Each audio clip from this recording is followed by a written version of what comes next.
Splatoon 3 has weapons, like a lot of weapons. And one thing that I think could be really interesting when moving on to a next game is experimenting with weapon changes that would probably be too drastic for the original. So does anyone remember Duel Squelcher? In Splatoon 1, Duel Squelcher was a shooter with a relatively average fire rate, 4-shot kill, and mid-range pressure. Basically like a slightly stronger but less specialized Nova, which was a fine weapon in that game, but also one that really lacked a sense of identity and didn't really see a whole lot of use. In Splatoon 2, turning it into a dually allowed it to have a unique dodge roll mechanic, giving it unparalleled mobility for that range class, which changed the weapon's value even if it functionally is still very similar. This kind of drastic shift is known as a weapon rework, and nowadays we have a lot more candidates to get this treatment. This is going to be my top 5 weapon picks in no particular order to get a rework and what I would like to see change to them.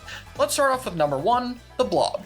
Blob is a weapon that has some unique properties. Its shots can bounce around terrain and they linger for a very long period of time. This makes it great at area denial and has some really interesting shot lineups. However, the weapon is most commonly played incredibly passively, using its long range to be able to shoot shots across the map to wall out areas and paint over objectives, with its primary kit only enabling to do that more. This has led to it becoming a bit of a spammer, a weapon that doesn't really have a whole lot of interactive gameplay and doesn't really have a good reason to do so, other than it just being fun. Which honestly sucks, because the unique bounce mechanics of this weapon are pretty special to it. Now, I have reworked this weapon before, but the numbers I used for them were way overtuned, and I didn't realize that until far too late into the video's production, so I can finally fix it. Let's start by toning back the main problem, its spammability. I think there's a simple fix for this, and that's an in-consumption increase of around 15 to 20%. I think that this should be a relatively ink-hungry weapon. That way you can't sit back and spam as often. But that being said, if you want to encourage people to play more aggressive, you can't just change that. You have to give people a reason to go closer. So let's do that with 2 buffs to the weapon. The first of which is increasing its damage from 30 to 32. The main reason for this is to help increase its damage to objects as well as what teammates it'll work off of. In Splatoon 2, it actually used to have much better damage to objects before it got nerfed, and I think that should be fixed properly. The second change, though, is allowing it to fend for itself a little bit better. Because blob shots travel so slowly, it can easily be rushed down, which prevents other weapons from going in. I want this to have an easier time in close combat while still having lingering area denial shots at a distance. So the change to this weapon will be the velocity, but not the range, being increased slightly. However, it would only last until the first bounce, where they would then lose that speed, giving you a good option if you're next to an opponent, but keeping its area denial the same.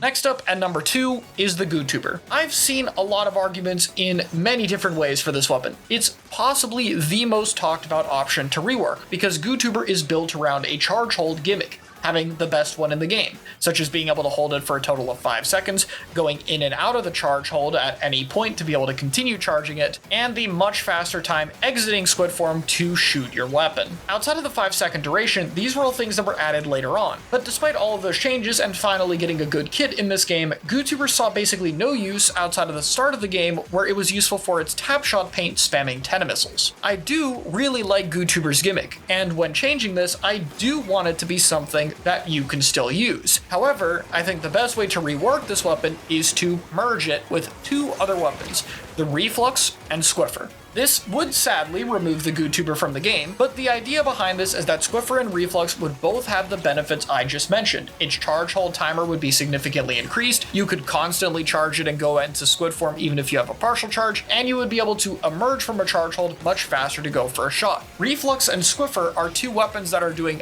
much better in terms of their foundations, but still struggle a bit currently, mostly because they could use a little bit better mobility or reliable ways of fending for themselves up close, with how difficult it is to hit precise shots, which is exactly what Gootuber's charge hold does. I think it would feel amazing, and having it be ported over to not just 1, but 2 weapons would ensure that it would be able to see use for a while. Number 3 is the Recyclebrella. I really like the main idea behind Recycle, which is that of a shield that, while it doesn't have a lot of HP, can regenerate very frequently, allowing you to have frequent use of them. It allows you to do things like shield launch for teammates more frequently, and gives you more freedom over how you want to use your shield. The problem problem for Recycle is that its shield HP is so bad that it's half the health of the Undercover Brella, a weapon that already has problems for having low shield HP. They tried to compensate by giving Recycle the old damage Splatoon 2 Brella had, and even gave it better paint more recently, but neither of these have really budged the weapon's placement. While you could do something like increasing the weapon's shield HP, I think that you have to make the gimmick more unique. And so my idea is to give Recycle Brella 2 shields. You would probably have to nerf the regen down a bit to like 4 seconds or so, but the idea behind this is really simple. You can have up to 2 shields. So if you launch your shield and you still have a second one, you can pull that shield up. This, if anything, gives you more freedom over launching the shields, though you'll still have a longer cooldown to get them back, and you'll probably have to regenerate them one at a time. This adds a bit more shield management to the game while still giving you a high amount of them, and the ability to invest multiple of them into yourself at the same time can allow you to have a little bit more freedom over how you take fights. I'm going for a similar idea to Zarya in Overwatch, having bubbles that she can use for either herself or the opponent, but she has 2 charges on them, because I think it adds a good bit of decision making.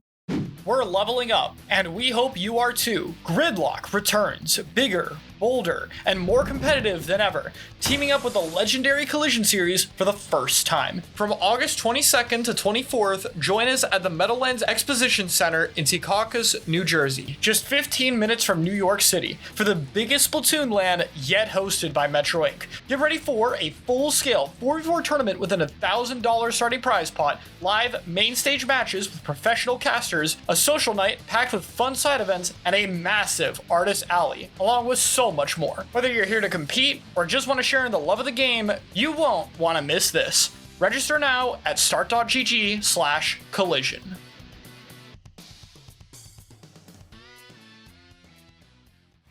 At number 4 is Paintbrush. Paintbrush does have a lot of valuable strengths, but it's not able to use them because the windup and ink efficiency get in the way of the gameplay too much. So I think a good rework for the weapon would be allowing it to skip its windup if it was using a roll. This would make its ink efficiency weakness more of a problem since you'd avoid squid form, but allow you to have a way to take advantage of the weapon's mobility without sacrificing your swing speed since you would skip the windup. It would force the weapon to move and interact in completely different ways that would enhance the playstyle. I go into that in much more detail in this video here, but it's definitely one of my biggest hopes. I will add, since this video, I have gotten some reception talking about if this buff is too powerful. One, I'm not sure if it is, because I do think your movement is incredibly compromised to be starting with a roll from the first place, and that roll has to start from flicking and dealing with the windup anyway, making it very predictable. But two, even if that is the issue, this could just be tweaked to have the windup be 50% or 70% shorter, or whatever number you want it to be. In general, when talking about reworks like this, I'm gonna give some numbers that I think are fair, but the specifics don't really matter that much. It's the overall concept that I think is what should be focused on. And finally, at number 5, is Dynamo Roller. Dynamo Roller was a very good weapon in Splatoon 1, mostly because the weapon just painted better,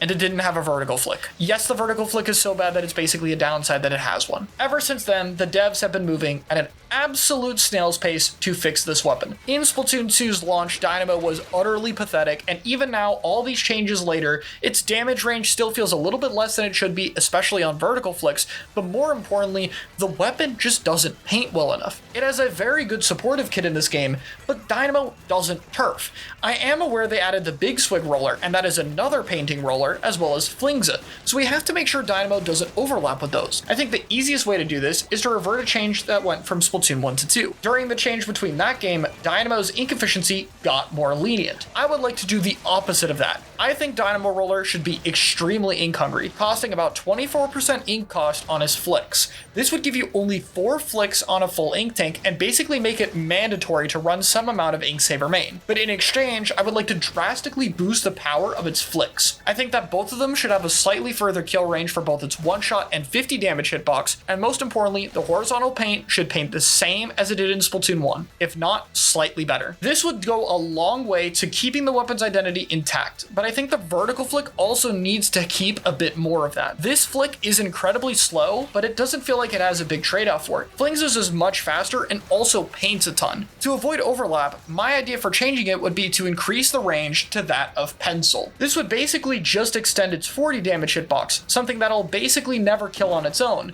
but it'll allow Dynamo to paint extremely far away even if it's thin, as well as give it a way to poke long-range anchors that it might struggle against. This is a Dynamo that actually has solid combat capabilities and amazing paint, but has to manage its downtime, which I think would differentiate it enough from the new rollers in the game, while at the same time making it feel more close to Splatoon 1 Dynamo. Out of all the reworks, this might be the hardest one to balance, but honestly, I'm okay if they go overboard with it. Dynamo has been underpowered for like 7 years now. It deserves to have some time in the sun. But that's my list. Let me know what main weapons you want to see being reworked going into Splatoon 4, and thank you for watching.